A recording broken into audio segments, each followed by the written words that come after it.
Hello everyone and welcome to another video. और आज का हमारा टॉपिक है परफॉर्मेंस राइट्स। ठीक है, अब परफॉर्मेंस राइट्स क्या होते हैं? देखो, पहले क्या था कि जो ओनर्स हैं या फिर जो ऑथर है क्रिएशन का, सिर्फ उन्हें ही कॉपीराइट्स मिलते थे। पर बाद में ये धीरे धीरे टाइम के साथ ये बात रियलाइज हुई कि अगर मान लो कोई ओनर है किसी लिरिक्स का, ठीक है, उन लिरिक्स की वैल्यू कब है? उन लिरिक्स की वैल्यू तभी है जब वो एक सॉन्ग की फॉर्म में आती है। मतलब कोई उसको गाता है, कोई सिंगर उससे एसोसिएटेड है और वो उन लिरिक्स को गाता है उसी कंपोजिशन में जो बनाई गई है, तो ही उस उन लिरिक्स की वैल्यू है। तो लिरिसिस्ट के जो राइट्स हैं वो तो प्रोटेक्टेड है, पर इस सिंगर के राइट्स का क्या हुआ? ठीक है, वैसे ही मान लो कोरियोग्राफर है, कोरियोग्राफर ने बनाया, सीरीज बनाई, ठीक है, लिखा कि ये होगा। अब उसके बाद उसने आगे जिसने एक्सप्रेस करा टू द वर्ल्ड, वो कौन है? डांसर है। ठीक है, तो कोरियोग्राफर के पास राइट्स हैं, ठीक है, इट्स ओके, पर डांसर के राइट्स का क्या? तो इसीलिए परफॉर्मेंस राइट्स आए ताकि जो भी इंसान जो परफॉर्म कर रहा है उसको भी अपनी जो परफॉर्मेंस है उसके लिए राइट्स असाइन हो सके। ठीक है, अब उसके बाद इसकी लीगल सेंटिटी कहाँ है? इसको रिकॉग्नाइज किया गया है under section 2QQ of the copyright act 1957। 2QQ ने डायरेक्ट परफॉर्मेंस राइट्स तो नहीं दिए, पर इसने डिफाइन किया है कि परफॉर्मर में कौन कौन आता है। परफॉर्मर्स में क्या क्या आता है? डांसर हो गया, सिंगर हो गया, म्यूजिशियन हो गया। ठीक है, म्यूजिशियन जिसने कॉम्पोजिशन दिया और सिंगर जिसने गाया है। एक्रोबैट हो गया, स्नेक चार्मर हो गया, जगलर हो गया, जो अगर कोई लेक्चर देता है तो वो हो गया। And others however performs a certain performance. ठीक है, तो परफॉर्मर्स कौन हो गए? इसने स्पेसिफाई कर दिया कि ये लोग, साथ में हर वो इंसान, हुएवर, जो कोई भी परफॉर्म करता है एक सर्टेन परफॉर्मेंस को, वो कौन है? परफॉर्मर है। ठीक है, पर परफॉर्मर में कौन नहीं? अतः इससे एक्सक्लूडेड है स्पोर्ट्समैन। अब भाई स्पोर्ट्समैन क्यों एक्सक्लूडेड है? क्योंकि स्पोर्ट्समैन खेलता है अकॉर्डिंग टू रूल्स और उसमें कोई क्रिएटिविटी नहीं होती। जबकि अगर मान लो कोई सिंगर है, कोई म्यूजिशियन है, वो अपनी क्रिएटिविटी से जो है परफॉर्मेंस दे रहा है, वो अपनी क्रिएटिविटी से गाना गा रहा है या डांस कर रहा है, जो भी कर रहा है। तो इसीलिए जो स्पोर्ट्समैन है उनको परफॉर्मर की डेफिनेशन में जो है वो इंक्लूड नहीं किया जाता। अब हम देखते हैं हिस्ट्री। हिस्ट्री देखो, जैसा कि हमने ऑलरेडी डिस्कस किया है कि पहले जो थे ना, वो कोई भी राइट्स नहीं हुआ करते थे। अर्लियर नो सच राइट्स, सिर्फ ऑथर और ओनर के ही राइट्स थे। टाइम के साथ साथ 1994 में अमेंडमेंट आती है जिससे सेक्शन 38A जो है वो कॉपीराइट एक्ट 1957 में ऐड किया जाता है। ठीक है, सेक्शन 38A के बाद क्या हो गया? पहले कुछ भी कॉपी किया जा सकता था या रिकॉर्ड किया जा सकता था। अगर कोई भी परफॉर्मेंस होती थी उसकी कॉपी भी कोई कर सकता था और रिकॉर्ड भी उसे कोई कर सकता था। पर 38A के बाद, ठीक है, जो कॉपिंग और रिकॉर्डिंग थी वो सारी आ गई under the act of infringement. ठीक है, और इसीलिए ये सारी जो है वो बैन हो गई और परफॉर्मर्स के जो राइट हैं उनको भी रिकॉग्निशन मिल गई। ठीक है, अब ये तो होगी हमारी नेशनल हिस्ट्री। अब सबसे पहले इंटरनेशनल क्या आया था? इंटरनेशनल कन्वेंशन जो थी जिसने सबसे पहले रिकॉग्नाइज किया था वो थी 1961 की रोम कन्वेंशन। उसने इंटरनेशनली इस प्रिंसिपल को रिकॉग्नाइज किया था कि हमें ओनर और ऑथर के साथ साथ जो परफॉर्मर्स हैं उन्हें भी ये राइट्स देने चाहिए। ठीक है, फिर उसके बाद क्या आ गया? उसके बाद अब हम देखते हैं कि हमारा लॉ क्या क्या कहता है। हमारे लॉ में सबसे पहले है सेक्शन 38 कॉपीराइट एक्ट 1957 का। सेक्शन 38 कहता है कि जो परफॉर्मर्स हैं उनको एक्सक्लूसिव राइट मिल जाता है अदर देन कॉपीराइट। उनके पास कॉपीराइट है, हाँ है, साथ में एक एक्सक्लूसिव राइट मिल जाता है जो कि कब शुरू होता है? 50 year beginning the following year of performance. इसका मतलब क्या है कि इस साल जो है वो परफॉर्मेंस होती है, इस साल परफॉर्मेंस होती है, उसके एक साल बाद से, मतलब कि उसके अगले साल से लेके कब तक? 50 साल तक जो है वो एक्सक्लूसिव राइट्स परफॉर्मर के पास है अपनी जो परफॉर्मेंस है उसको लेकर। ठीक है, वैसे ही सेक्शन 38A क्या कहता है? सेक्शन 38A कहता है कि विदाउट प्रेजुडिस टू कॉपीराइट्स, हम ये नहीं कह रहे कि हम उनका कॉपीराइट छीन रहे हैं, कॉपीराइट भी है और कॉपीराइट के साथ साथ दे हैव एक्सक्लूसिव राइट। किस चीज का एक्सक्लूसिव राइट? टू डू, या तो वो खुद कर सकते हैं जो परफॉर्मर्स है। अब देखो, मान लो लिरिसिस्ट है, ठीक है, लिरिसिस्ट ने क्या किया? कॉपीराइट दे दिया एक सिंगर को उसकी लिरिक्स के लिए कि भाई तू इसको गा। ठीक है, अब वो जो सिंगर है, ठीक है, वैसे तो मान लो कंपनी को दे दिया। ठीक है, कंपनी क्या कर सकती है? कंपनी खुद से कर सकती है, या फिर खुद से कर सकती है एक तो इटसेल्फ, और ऑथोराइज कर सकती है किसी सिंगर को कि तू गा। ठीक है, तो इसीलिए जो परफॉर्मर्स हैं उनके पास एक्सक्लूसिव राइट है कि वो कर सकते हैं या किसी से करा सकते हैं उनकी परफॉर्मेंस या फिर सब्सटेंशियल पार्ट ऑफ इट। ठीक है, उनके पास एक्सक्लूसिव राइट है। ठीक है, वैसे ही कोई सिंगर हो गया, सिंगर के पास एक्सक्लूसिव राइट है कि या तो वो खुद वो गाना गा सकता है, ठीक है, या फिर वो किसी को ऑथोराइज कर सकता है कि चल इट्स ओके तू ये गाना गा दे, और इस तरीके से उसके पास जो है ये एक्सक्लूसिव राइट है कि वही जो है वो परमिट कर सकता है कि तुम ये गाना गा दो, और उसकी परफॉर्मेंस की जो है वो परमिशन दे सकता है। अब देखो, हमने लास्ट टू लास्ट वीडियो में इकोनॉमिक राइट्स और मोरल राइट्स को बहुत डिटेल में पढ़ा है। वही इकोनॉमिक और मोरल राइट्स जो है वो परफॉर्मर के राइट्स के साथ कनेक्टेड है। ये क्या कहते हैं? ये कहते हैं कि अगर मान लो कोई सिनेमाटोग्राफ फिल्म है, ठीक है, सिनेमाटोग्राफ फिल्म है और रिटर्न परमिशन है और हम जो है उसको परफॉर्म कर रहे हैं, ठीक है, तो दो ऑप्शन है, या तो उस फिल्म से लेके हमारा कोई कॉन्ट्रैक्ट बने जो कि ये कहता है कि भाई जो सारे परफॉर्मेंस के राइट्स हैं वो किसके हैं? प्रोड्यूसर के हैं। ठीक है, पर अगर कोई भी ऐसा कॉन्ट्रैक्ट नहीं है, unless contract to the contrary, ऐसा कोई भी कॉन्ट्रैक्ट नहीं है और कोई सिनेमैटोग्राफ फिल्म बनती है, तो जो राइट्स हैं एसोसिएटेड टू परफॉर्मेंस वो किसके होंगे? परफॉर्मर के होंगे। ठीक है, तो क्या है? या तो कॉन्ट्रैक्ट है या फिर कॉन्ट्रैक्ट नहीं है। कॉन्ट्रैक्ट है तो कॉन्ट्रैक्ट के अकॉर्डिंग हो गए, लेट्स से कि प्रोड्यूसर के हैं। अगर कॉन्ट्रैक्ट नहीं है तो जो परफॉर्मर है उसके हैं। वैसे ही मोरल राइट्स इन्हें दिए जाते हैं। इवन दो प्रोड्यूसर को मोरल राइट्स दे दिए, उसके बाद भी जो परफॉर्मर है उसके पास राइट है कि उसे रिकॉग्नाइज किया जाए फॉर हिज परफॉर्मेंस। ठीक है, कि जो उसने परफॉर्म किया है उसके लिए उसको रिकॉग्नाइज किया जाए। साथ में एक और राइट जो इसके साथ आता है वो क्या कहता है? वो कहता है कि अगर कल को उसकी परफॉर्मेंस को कोई डैमेज कर रहा है या म्यूटिलिएट कर रहा है इन सच अ वे जिससे उसकी जो रेपुटेशन है वो अफेक्ट होती है, उस पर जो है वो फर्क पड़ता है, तो भी वो अपनी परफॉर्मेंस को प्रोटेक्ट कर सकता है। ठीक है, तो इवन दो प्रोड्यूसर को उसने राइट्स दे दिए हैं, पर मोरल राइट्स रिकॉग्निशन के और जो है उसको डैमेज या म्यूटिलिएशन से बचाने के राइट्स जो है in the form of moral rights performer के पास है। ठीक है, इसमें क्या आ गया? Claim themselves to be performer of a certain performance, वो क्लेम कर सकते हैं कि हम परफॉर्मर है। और रेस्ट्रेंट और क्लेम डैमेजेस, किसी को रोक सकते हैं और डैमेजेस क्लेम कर सकते हैं। कब?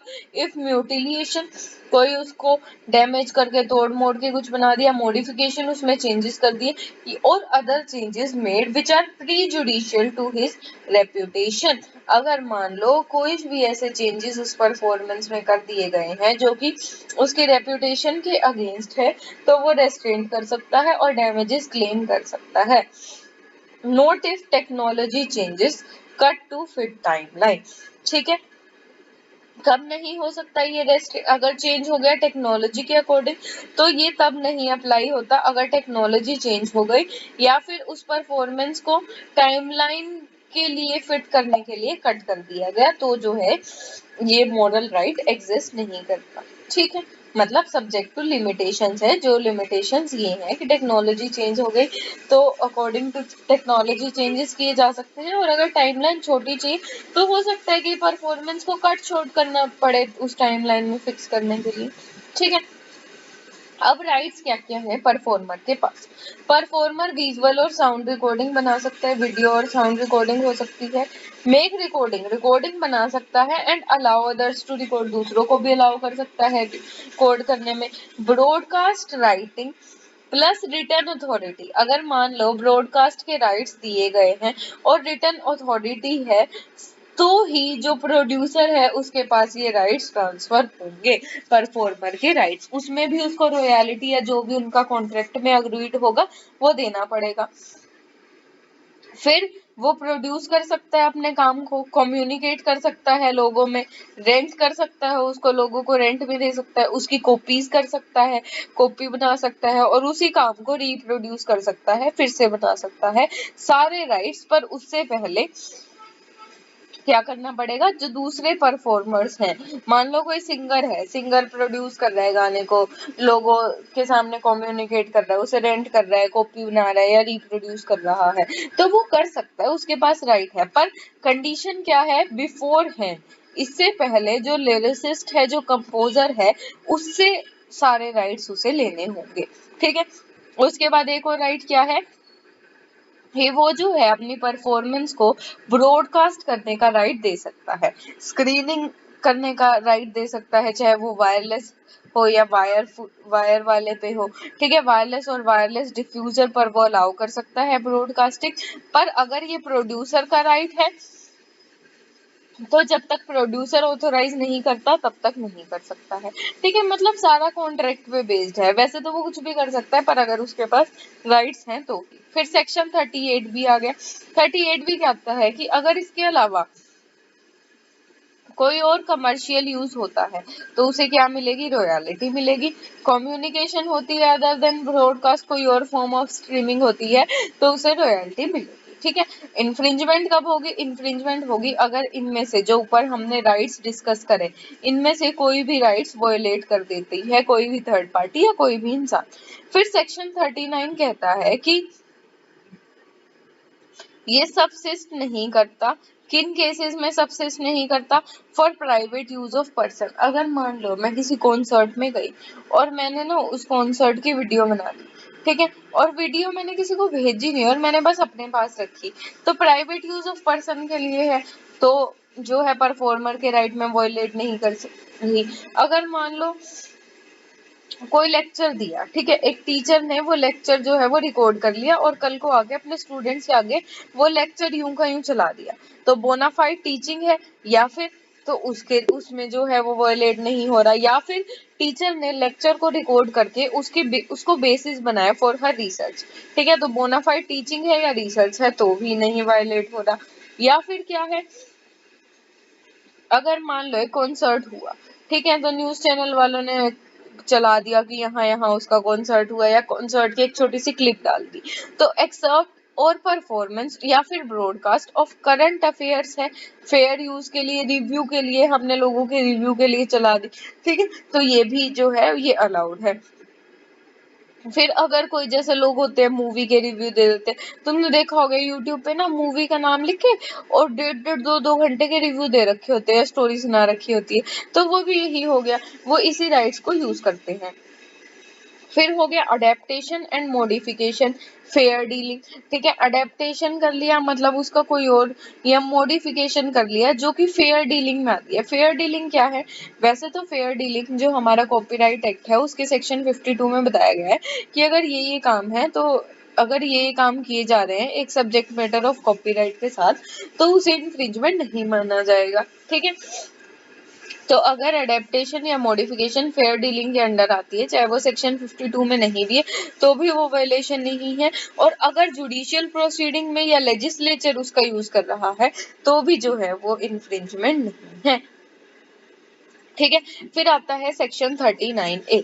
सेक्शन 39A कहता है कि ब्रॉडकास्ट राइट्स, ब्रॉडकास्टिंग के जो राइट्स है वो दिए जा सकते हैं पर कंसेंट के साथ, जो भी लोग इन्वॉल्व हैं, जिन जिन के राइट्स हैं उन सब के कंसेंट के साथ, और ये नहीं दिए जाएंगे, ये अलाउड नहीं है अगर किसी और के कॉपीराइट को वो इन्फ्रिंज करेगा।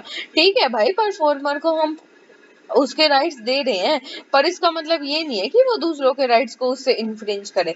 तो तभी तक लिमिटेड है जब तक वो अपने राइट्स के डोमेन में रहे। जैसे ही वो किसी और के राइट में घुसने लगेगा तो वो जो है वो इन्फ्रिंजमेंट की कैटेगरी में आ जाएगा। अब इसके कुछ केस लॉज देखते हैं। देखो, सुपर कैसेट्स वर्सेस बाटला कैसेट्स। इसमें क्या कहा गया था? इसमें कहा गया था कि जो कॉपीराइट है और जो परफॉर्मेंस राइट्स हैं वो दोनों अलग अलग है। ठीक है, अगर किसी सॉन्ग की री रिकॉर्डिंग करनी है तो उसके लिए परमिशन चाहिए। ठीक है, अगर किसी सॉन्ग को कॉपी करना है उसके लिए भी परमिशन चाहिए, और री रिकॉर्डिंग करना है तो उसके लिए हमें परफॉर्मर की जो है वो परमिशन चाहिए, ना कि जिसके पास कॉपीराइट है, जो कंपोजर है या जो भी होते हैं म्यूजिक वाला चलाते हैं, जो सब लिरिसिस्ट और कंपोजर सबको मिलाते हैं। ठीक है, पर री रिकॉर्डिंग के लिए परफॉर्मर के जो है वो राइट्स चाहिए। तो इसलिए हम कह सकते हैं कि कॉपीराइट और परफॉर्मेंस राइट्स जो हैं वो अलग अलग हैं। फिर नेहा भसीन वर्सेस राज आनंद।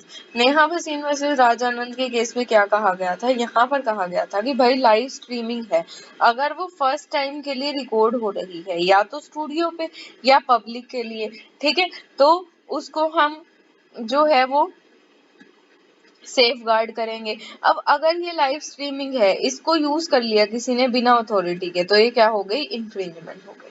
ठीक है, अब हम नेचर देखते हैं। ठीक है, परफॉर्मेंस राइट्स का नेचर क्या है? परफॉर्मेंस राइट्स जो है वो रिलेटेड राइट्स हैं, कॉपीराइट से जो रिलेटेड हैं, गिवन टू अ पर्सन। इस पर्सन को दिया जाता है जो बहुत क्लोजली एसोसिएटेड है कॉपीराइटेड वर्क।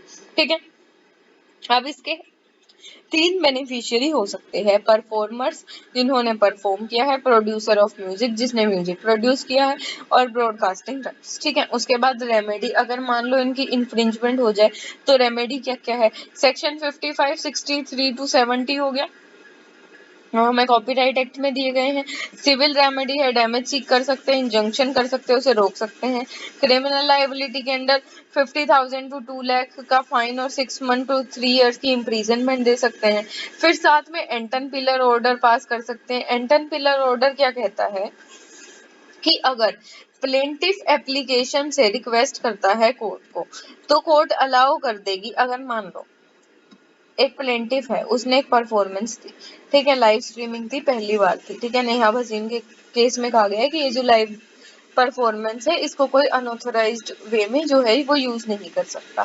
अब उसने क्या करा, उसको पता लग गया कि एक पर्सन है जी, उसने जो है इसका अनऑथराइज्ड यूज करा। अब प्लेंटिफ अगर कोर्ट को एप्लीकेशन देता है तो कोर्ट उसे अलाउ कर देगा, अथॉरिटी दे देगा कि वो जाके जी के घर जाके और इंस्पेक्ट कर सके डॉक्यूमेंट्स, उसने इसकी कॉपीज तो नहीं बनाई। ये हो गया हमारे पास एंटर पिलर ऑर्डर। तो ये भी रेमेडी अवेलेबल है परफॉर्मर्स के पास। अब ये क्यों है, क्यों एंटन पिलर ऑर्डर इशू किया जाता है? क्योंकि अगर डिफेंडेंट को पता लग गया सर्च वारंट निकला है तो वो तो छुप, या तो खुद छुप जाएगा, सामान छुपा देगा, ऑब्वियस सी बात है। तो इसीलिए एंटन पिलर ऑर्डर जो है वो दे दिया जाता है किसको? परफॉर्मर्स को। ठीक है, ऑर्डर 39 ऑफ सीपीसी और स्पेसिफिक रिलीफ एक्ट के अंडर जो है इंजंक्शन अलाउड किया जाता है, और इसके अंडर एक ऑर्डर है और एक सर्च वारंट नहीं है। ठीक है, इसको हम ऑर्डर मानते हैं, एक सर्च वारंट नहीं मानते। अब एंटन पिलर का केस देखते हैं। एंटन पिलर वर्सेस मैन्युफैक्चरिंग लिमिटेड। ये क्या कहता है? जब इन्फ्रिंजिंग मटेरियल डिफेंडेंट के घर पर है और डिफेंडेंट रिफ्यूज कर देता है तो ये कंटेम्प्ट ऑफ कोर्ट है। ठीक है, कंटेम्प्ट ऑफ कोर्ट आता है। और balance of convenience, contempt of court तभी होगा जब बैलेंस ऑफ कन्वीनियंस होगी, केस उसके उसमें ज्यादा पल्लड़ा भारी होगा, प्राइमा फेसाई केस होगा, केस सच में बन रहा होगा, और इरिपेयरेबल लॉस हो रहेगा। जैसे इस केस में, परफॉर्मेंस वाले केस में इरिपेयरेबल लॉस हो रहा है। भाई लाइव स्ट्रीम थी, ये करता पता नहीं करोड़ों कमाता, ठीक है, रेपुटेशन बनती, ये वो चीजें एडिट करके अपने हिसाब से डालता, जो डालना चाहिए, जो पब्लिक के सामने प्रेजेंट करना, ठीक है। ठीक है, तो हो सकता है इसने क्या करा, इसने उसको भी अफेक्ट कर दिया, इसकी रेपुटेशन को भी, और कमर्शियल जो है वो एक्सप्लॉइट किया है, वो अलग हो गया। तो इसीलिए अगर वो मना कर देता है तो कंटेम्प्ट ऑफ कोर्ट होता है। तो इसीलिए जो प्लेंटिफ है उसको ये राइट दे दिया जाता है कि वो जाकर और इन्वेस्टिगेट करे कि क्या सच में उसके राइट्स का वायलेशन हो रहा है या नहीं, किसके घर, डिफेंडेंट के घर। ठीक है। परफॉर्मेंस राइट्स को रिकॉग्नाइज किया गया क्योंकि उनका क्रिएटिव इंटरवेंशन है, वो जरूरी है to give life to work. कोई भी वर्क है, अगर उस वर्क को जिंदा करना है तो उसकी परफॉर्मेंस राइट्स देना जरूरी है। जैसे मोशन पिक्चर्स हो गई, कोरियोग्राफी हो गई, उन्हें प्रोटेक्ट करना पड़ेगा अनऑथराइज्ड यूज और स्टीलिंग से। ठीक है। तो ये थी हमारी आज की वीडियो। ऐसी ही और वीडियोस के लिए बने रहिए, चैनल को लाइक कीजिए, सब्सक्राइब कीजिए। Thank you.